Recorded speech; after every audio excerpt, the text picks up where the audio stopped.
Welcome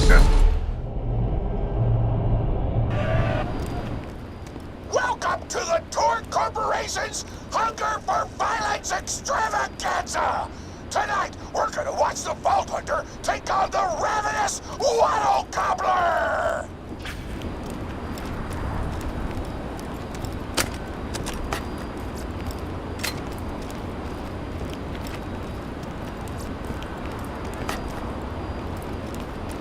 How you doing?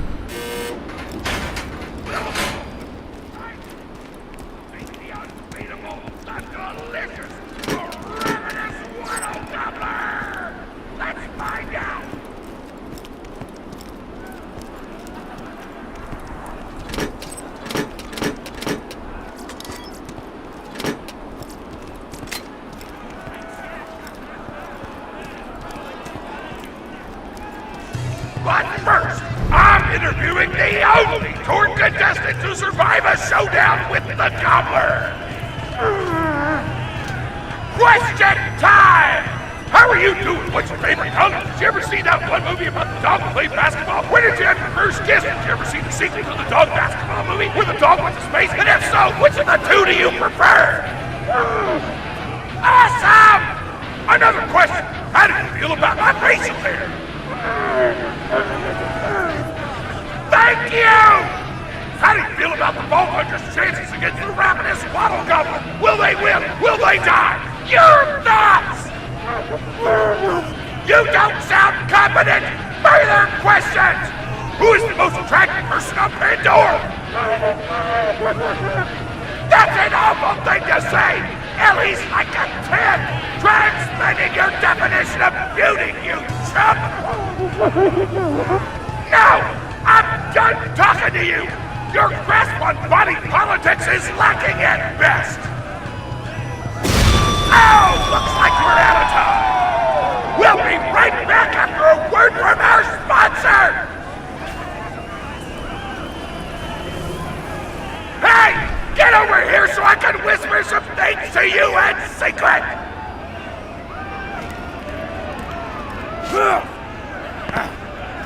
We've learned the Gobbler fight is rigged. The Tour Board of Directors made the Gobbler unbeatable, so it need all the contestants and get us a bunch of hits on the EchoNet. But I don't want you to die, cause you're cool, and oh crap, I'm not whispering anymore, my bad! You gotta get into the kitchen, kill everybody, and poison the Gobbler's food. Once the poison takes effect, you can kill him. Also, I want him dead so I can eat him! He looks delicious!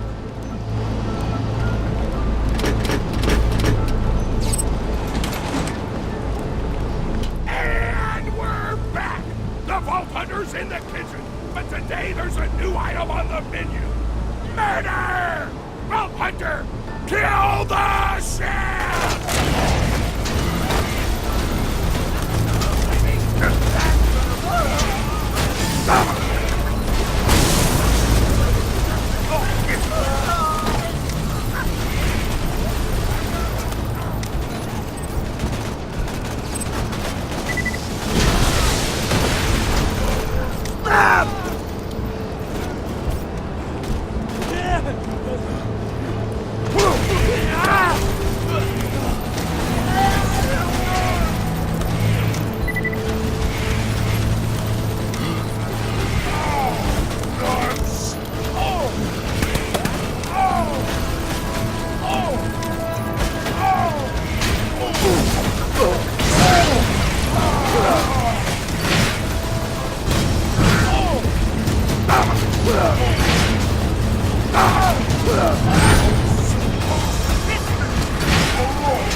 President of the Tour Corporation. You do well to ignore Torg's instructions if you wish to stay alive. With the chef's dead, we can prepare our own meal for the Gobbler! Get to the freezer!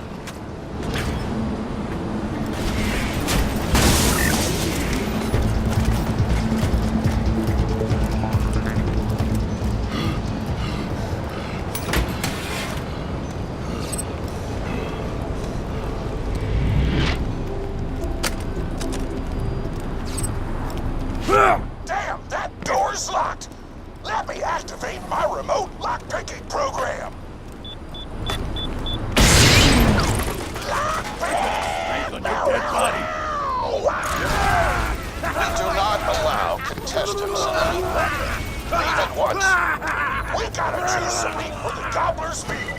Tug on the tastiest looking scat corpses. This is totally gonna get me fired, and I don't care! Ruin my life!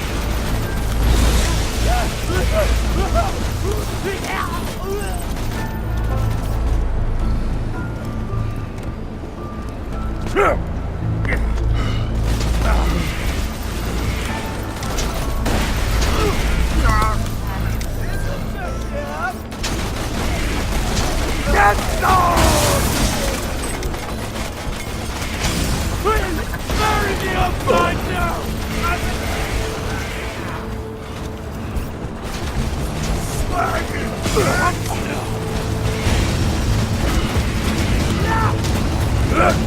My mouth is watering!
I don't know what you're planning, but I don't like it. Tributes, get the Vault Hunter out of my kitchen!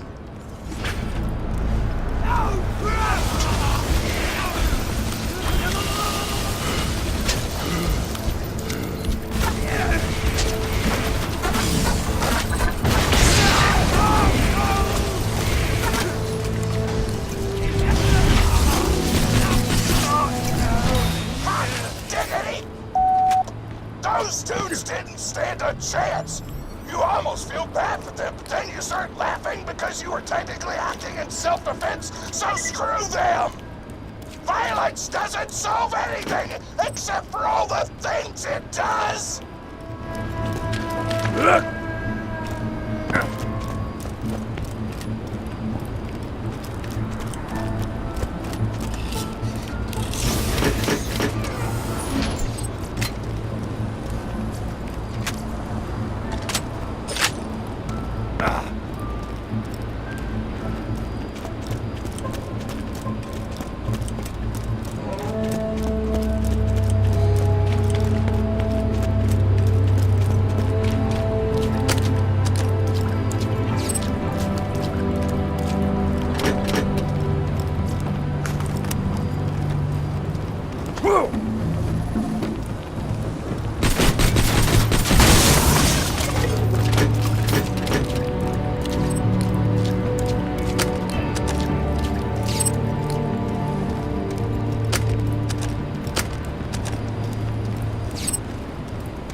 As president, I demand to know why the hell the Vault Hunter is running around backstage.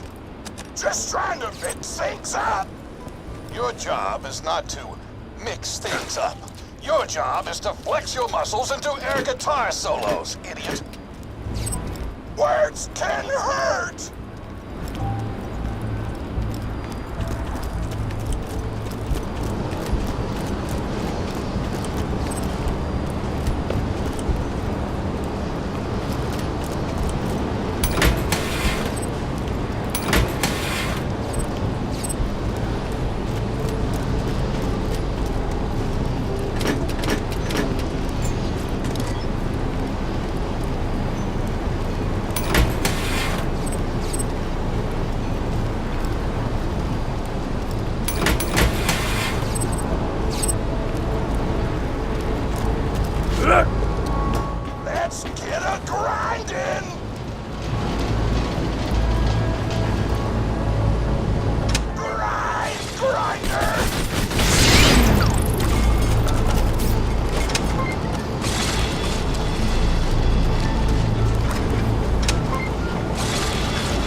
the meat prepared. We only need one more ingredient. Deadly poison! Head to the stabber jabber nests. I ran out of explosives, so I'm actually going to open this door remotely without blowing it up. Psych!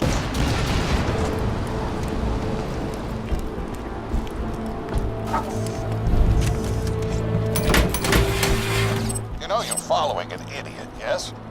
Torg created his explosive gun tech, then sold it to us for $12 and a high five. We kept him on purely for PR reasons. But you both outlived your usefulness. Tribute, kill.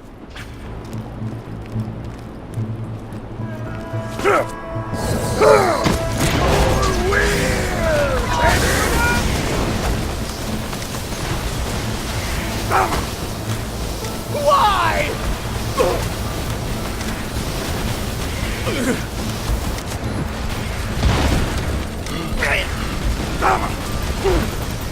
It was my favorite.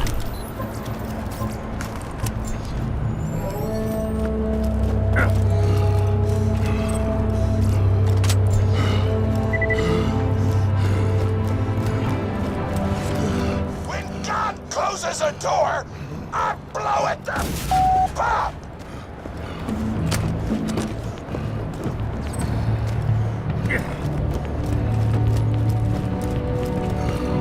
Hey, make sure to get a slag weapon on the way. Smack the jabber nest to wake him up. All right, now slag the jabber.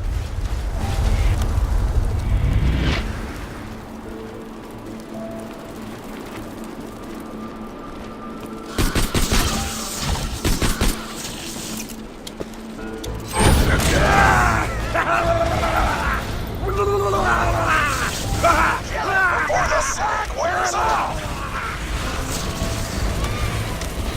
Tannis told me a single slag jabber clip would be enough to kill a monster the size of a planet. So get a few more!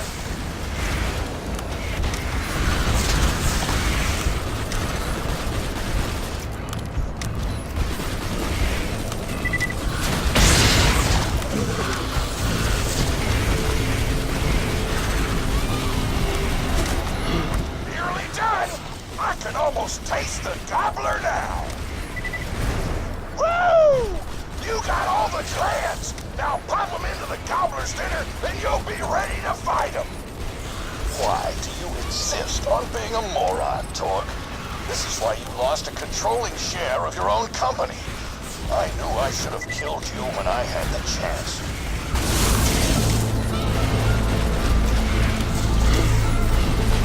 Yeah!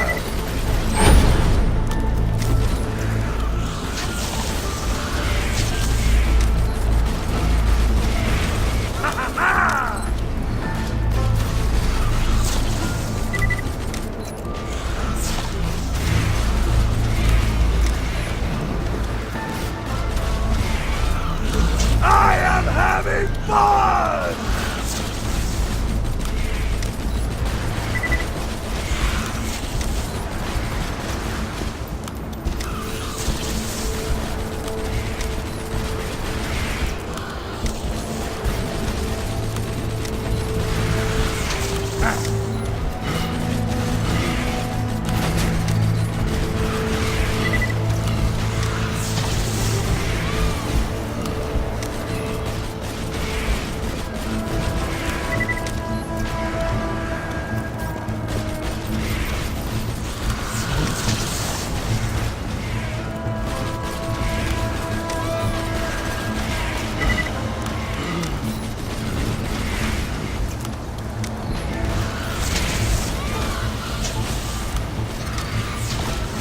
Ding dong!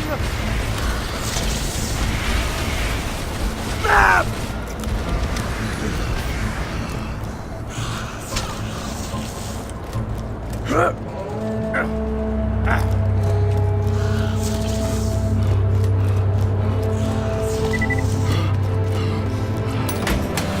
Buy a gun already. Check back later to see my new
Now add the poison glands to the marination vat.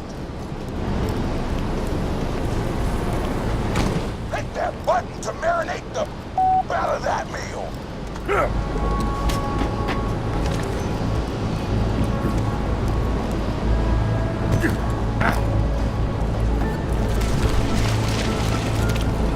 The meal's almost ready. Let's get cooking. Start the conveyor of cookery.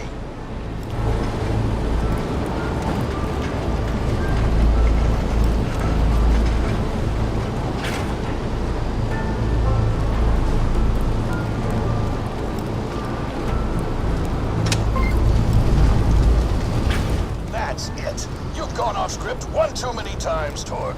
Today's meal is canceled. Chefs, shut down that oven. We can't stop now! Protect the oven! I swear by my abdominal muscles, I will eat the ravenous wild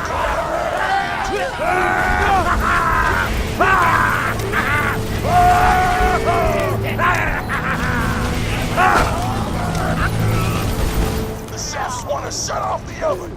Stop them from doing so! Can you feel it? Oh, God! I want that oven shut down. I want the vault hunter dead.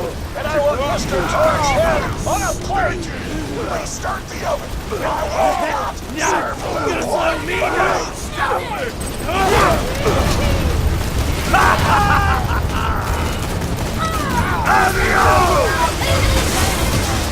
Last update! Turn the oven back on!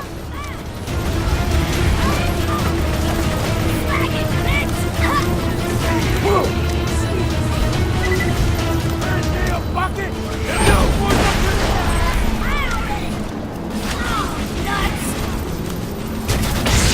Restart the oven! The oven's served! Why not just try to load the vault hunter?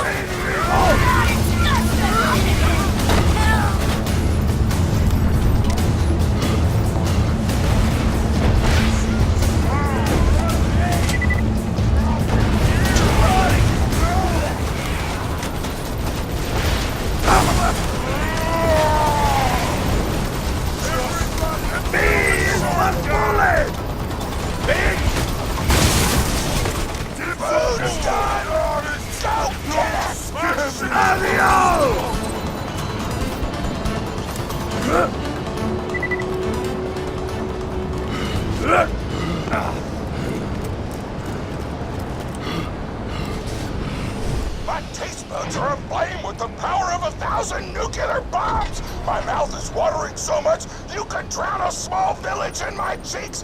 The taste apocalypse is upon us!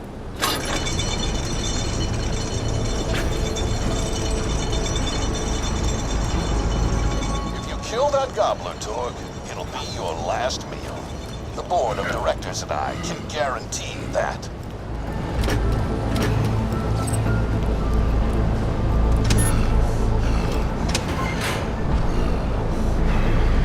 You know why we made the Gobbler invincible, Torg? So you could kill him. After After dozens of failed attempts by other contestants, you were supposed to finally kill it on camera while wielding our most expensive guns. You would have looked like a hero. Why be a hero when you could eat one? You are the dumbest person in the world. I paid several other contestants to kill you if the Gobbler can't, Vault Hunter. You and Torg will pay for your idiocy. Stop looking Here at me! comes the Ravenous Wattle Gobbler! We've replaced this creature's normal food with poison! Let's see if he notices! He took the bait! Now just don't die until the poison takes effect! Wattle Gobbler!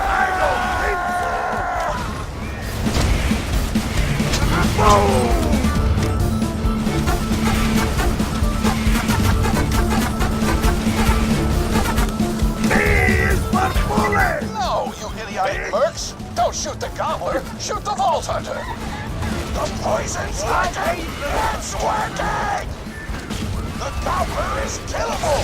Let the apocalypse begin!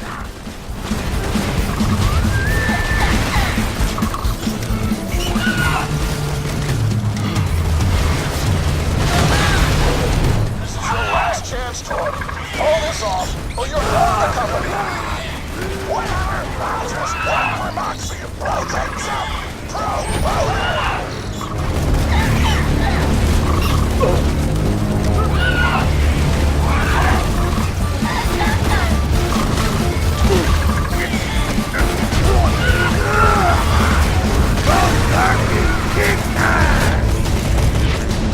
I'm gonna eat the out of this thing! Napkins may or may not be involved! Justice, there's a rough order from your president, Torg. You're dead. I am so scared! I know you can't tell because of the tone of my voice, but that was sarcastic! Anyway, come on back whenever, He was my favorite.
Today, I am thankful for big-ass monsters and the mercenaries who explode them.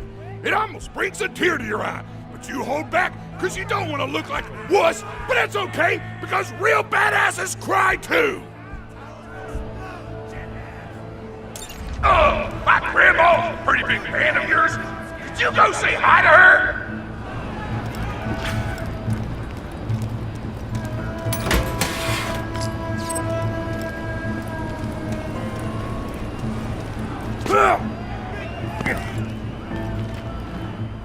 Oh man, it's the Vault Hunter! You are awesome! Didn't you fight Terramorphous? I fought a big creature like that once. He was a big whale squid with 100 tentacles.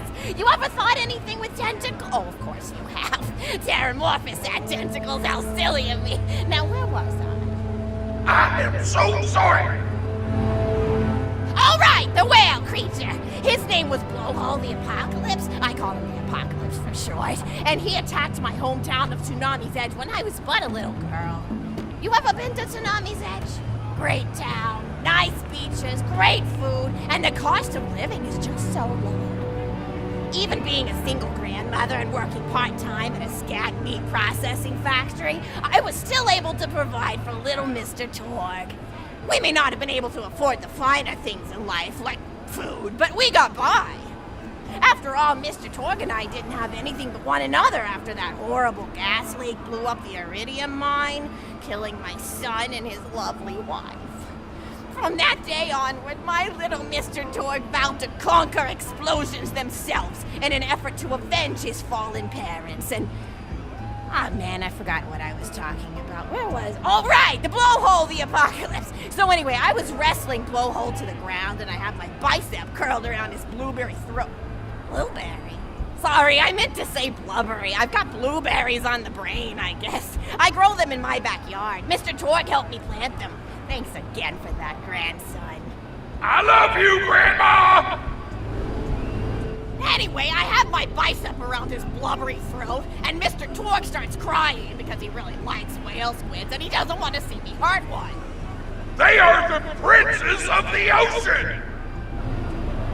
So I let the whale go after giving it a punch in the eyeball so he'll remember me, and it swam away into the ocean. And then I had Mr. Torg drive me to the ice cream parlor. He got me Rocky Road, because Rocky Road's my favorite. I'm extremely partial to the way the marshmallows act like little landmines of flavor amidst the battleground of chocolate. What's your favorite flavor of ice cream? Is it pistachio? I bet it's pistachio.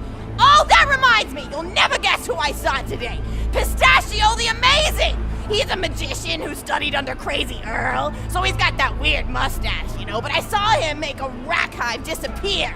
A whole rack hive! I said to Mr. Torg, Mr. Torg, wasn't that amazing? And he said, yes, it was, Grandma. Didn't you say that, high five? You remember saying that? I remember, Grandma!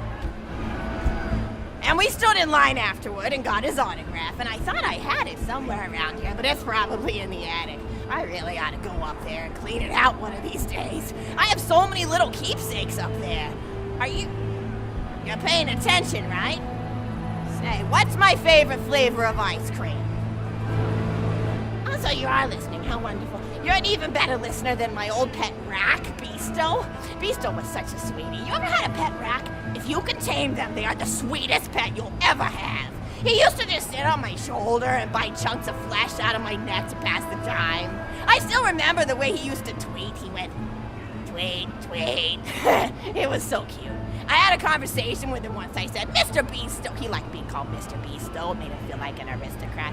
I said, Mr. Beasto, you're looking very cute today. And he said, oh, thank you, that's so nice. Or he tweeted in a way that made me know that's how he felt. And then he lowered his little head like he was taking a bow. It was adorable.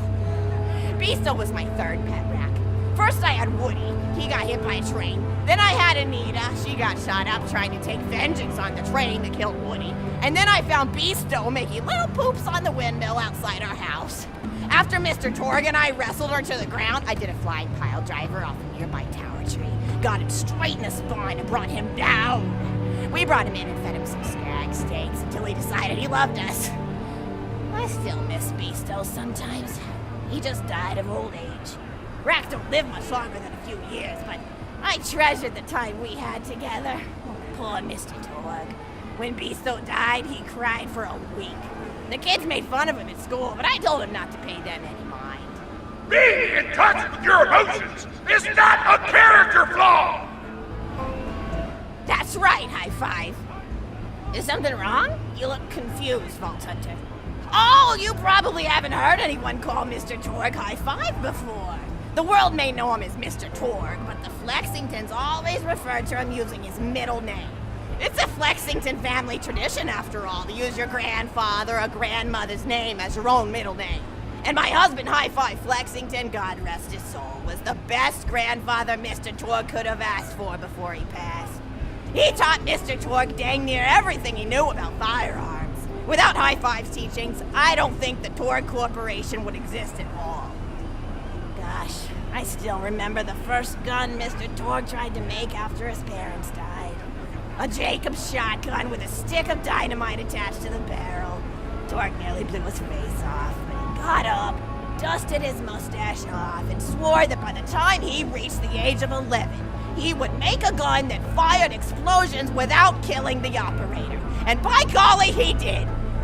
It took a couple of dozen prototypes before he got the right combination of gun parts and explosives right, but once he did, woo-wee! I'll never forget the plume of smoke that used to be my neighbor's homestead. They were jerks though, so it's okay. Gosh, I've been talking your ear off for some time, haven't I? It's so kind of you to listen for this long. I've taken up too much of your time already. Please don't feel like you have to stick around any longer. As a matter of fact, take this for giving this old woman some company. Woo!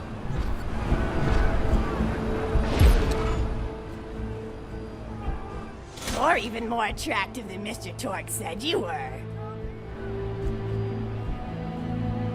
I've got another story for you, but I'd like to tell it to all of your friends at once. An old lady like me has to save her voice, you know. Oh, you still want to talk with me? How incredibly sweet of you. Say, you'll never guess who I saw today. Captain Scarlet. She was robbing my retirement home with a few other brigands, and I recognized her from her wanted poster, and I said, "Oh, hey, you fought the Vault Hunter, didn't you?" And she bowed all elegantly and said something like, "Indeed I did, madam," and said that you were really good at fighting, and that you beat her fair and square. She didn't seem to harbor much of a grudge about it. Nice girl. You should think about meeting up with her again if you're not shacked up with anybody, you know? I mean, of course, you probably are. Gorgeous hunk of a Vault Hunter like you. I bet you're beating away suitors left and right. Look, you're blushing. Oh, I could just eat you up. Mr. Torg was so scared of trying to get a date for such a long time. He used to go to parties in high school and just stand in the back without talking to anybody. I am an introvert! I tried to tell him, I said, don't worry about chasing love. If you chase your dreams, then love will follow. See, that's the thing people don't get. You watch Echo films and they're just awful. They teach you that the only way to be with someone is just to pursue them over and over until they decide they like you. In reality, you know when you like someone almost immediately. You can't really convince somebody to fall in love with you. You just look like a stalker.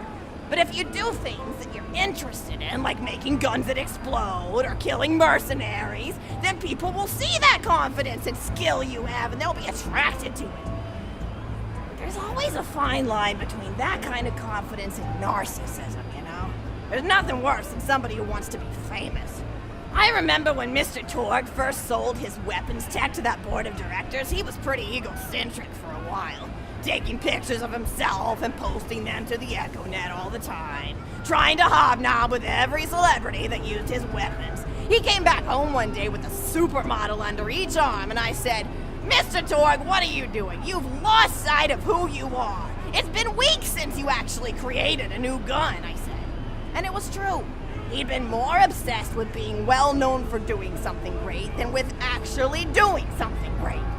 It was a dark point in my life. Thankfully, High Five listened to me and got to work on what would eventually become the Kerblaster. You a fan of the Kerblaster? That was always my favorite. That and the Flacker, which I know a lot of people hate. But there's more to combat than just brute efficiency in this old lady's eyes. Style counts for something. And there's nothing quite like filling the air with tiny little explosions. It's like a fireworks show, except the deaths aren't as sad and unexpected. Actually, that reminds me, now that you're here, I wanted to throw some ideas at you for feedback. I'm a playwright in my spare time, and I'm trying to write a story about an up-and-coming tournament fighter who tries to find love in a gladiatorial arena. And I figure you've got a lot of experience, so your feedback could really be valuable. So the play is called Broken Hearts and Broken Necks. Scene 1. Fade in on an arena, just after a battle. Body parts litter the stage. A lone warrior stands in the middle of the stage, a spotlight illuminating her blood-stained armor. She stands, holding her sword triumphantly aloft.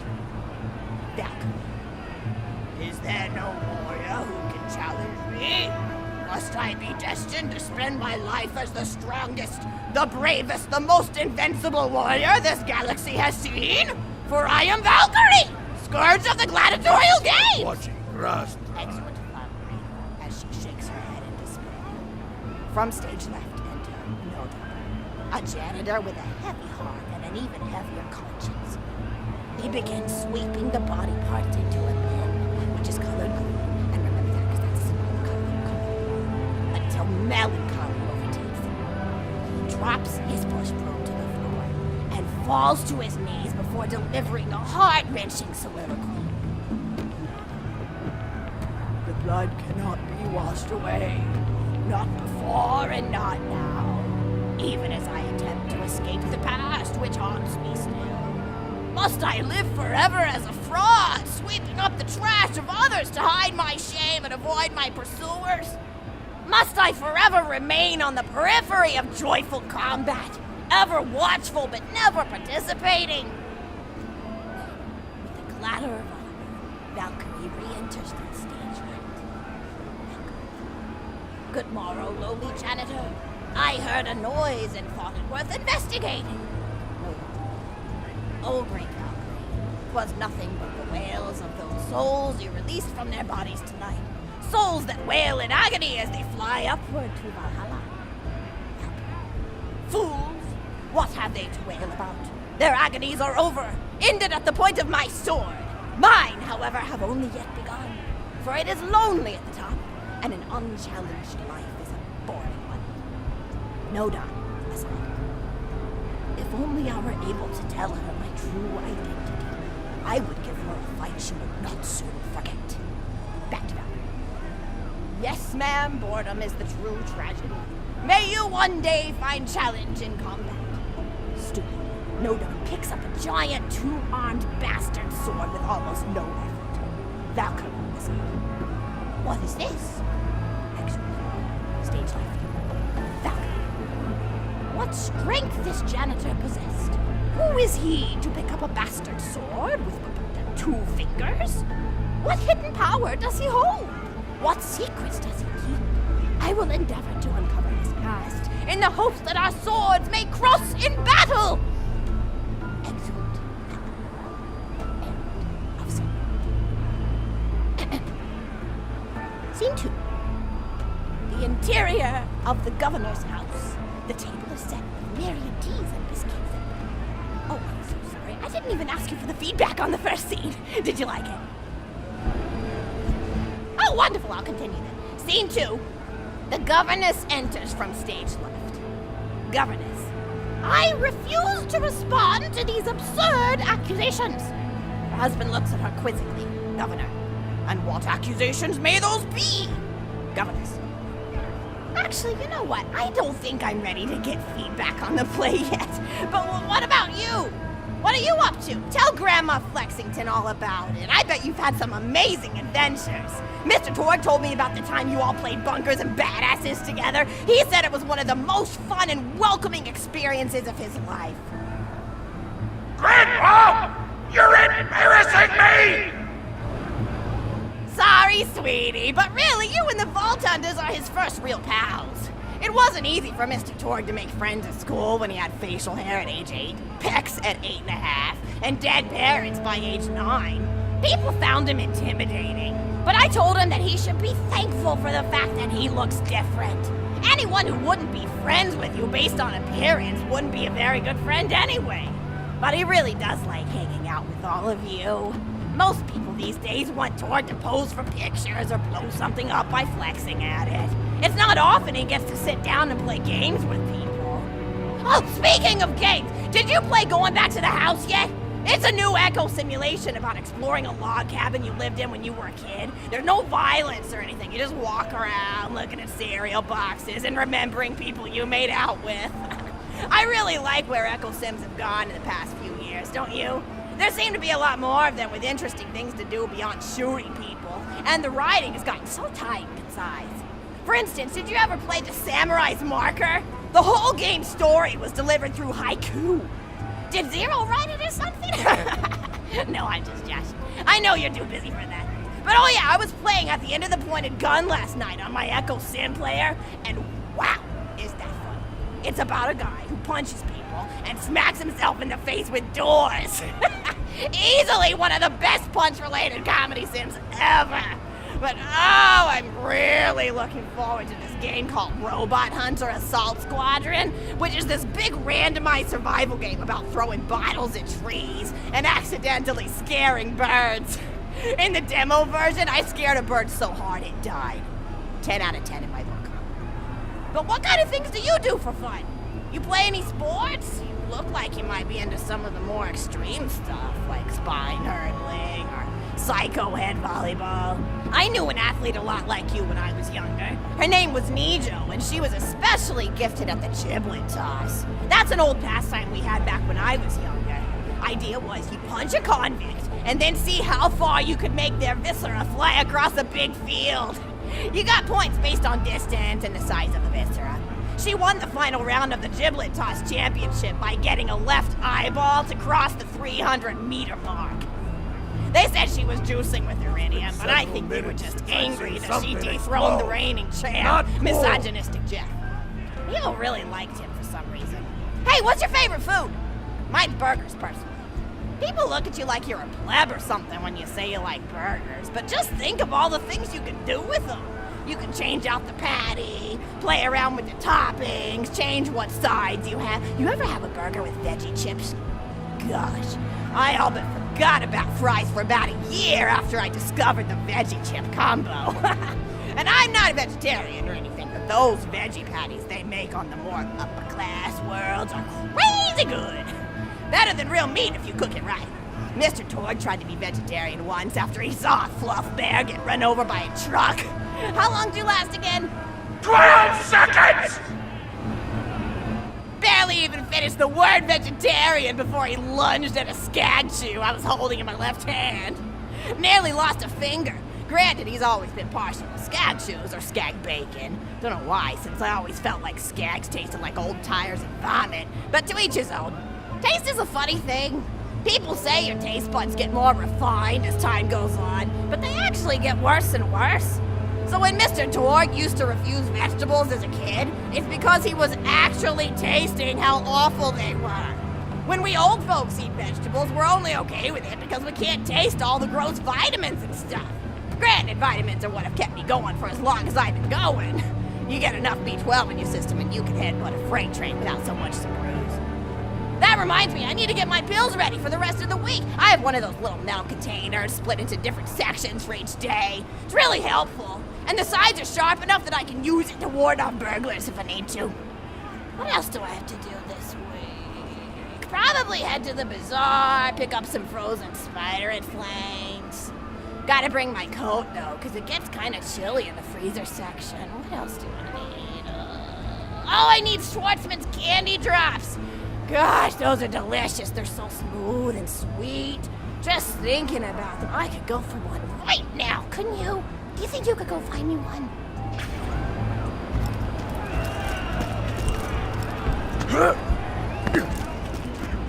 Corpse clean! Your will finish! You can't kill me!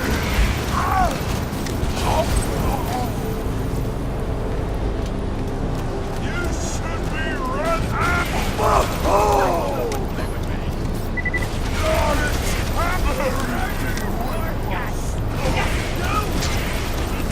Babuya!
That's a Schwartzman candy drop. Grab it for me, will ya? Oh, I can taste it already.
Oh,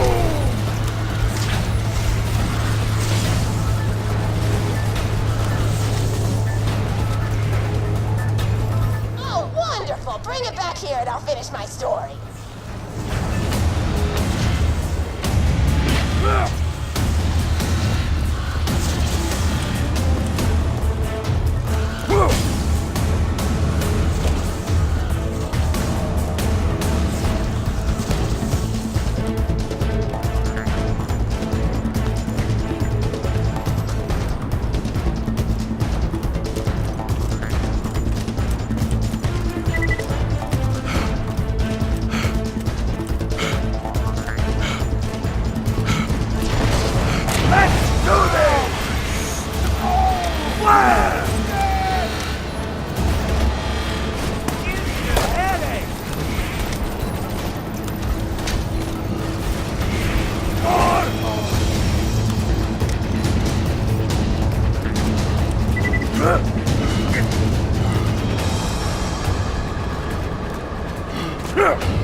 Thank you so much! I'll eat this later while sitting by the fireplace telling Mr. Torg stories of days gone by.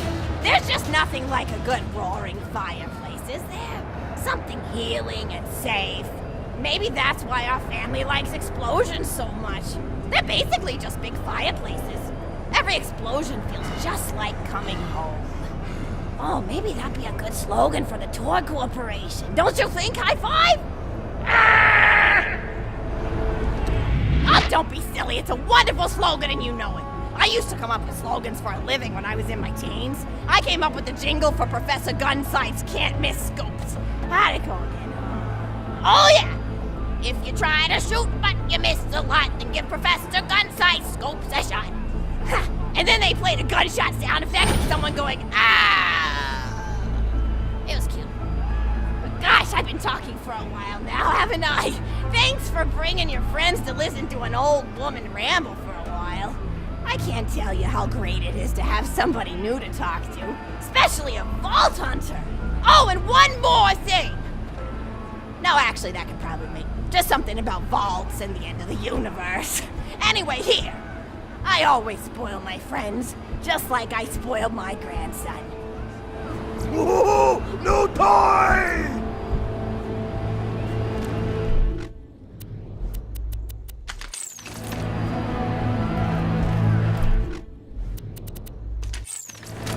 Enjoy it!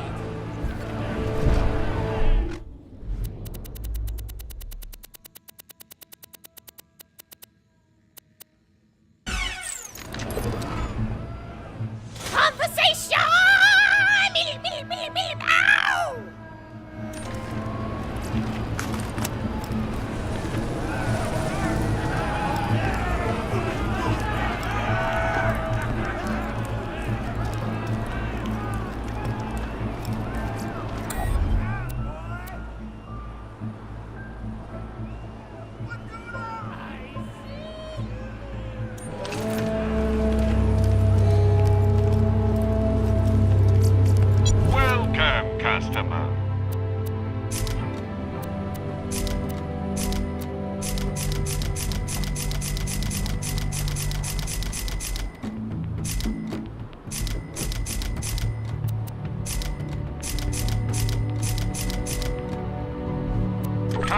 director tell you, why loot the dead when you can buy from me? Try not to die.